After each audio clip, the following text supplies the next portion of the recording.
ప్రతిదీ కూడా నీవు ఒక ఛాలెంజ్గా తీసుకో. యేసు ప్రభువు నీ జీవితంలో చేయగలడు. యేసు ప్రభువు నీ బ్రతుకుని మార్చగలడు. నువ్వు ఏ స్థితిలో ఉన్నప్పటికీ కూడా వాక్యాన్ని నమ్మి విశ్వసించి ఆ వాగ్దానాన్ని నమ్మి నీవు ప్రార్థన చేయి. ఏది కూడా వృధా కాదు. ప్రతి మాట కూడా నీ జీవితంలో, నా జీవితంలో, నీ కుటుంబంలో, నా కుటుంబంలో ఖచ్చితంగా దేవుడు నెరవేర్చడానికి సిద్ధముగా ఉన్నాడు.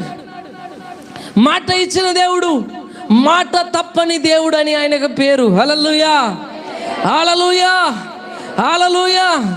ఎప్పుడో పితరులకు ఒక వాగ్దానం చేస్తున్నాడు. అబ్రహాముకు ఒక వాగ్దానం చేస్తే ఇప్పటి వరకు ఆయన నెరవేరుస్తున్నాడు. హల్లెలూయా.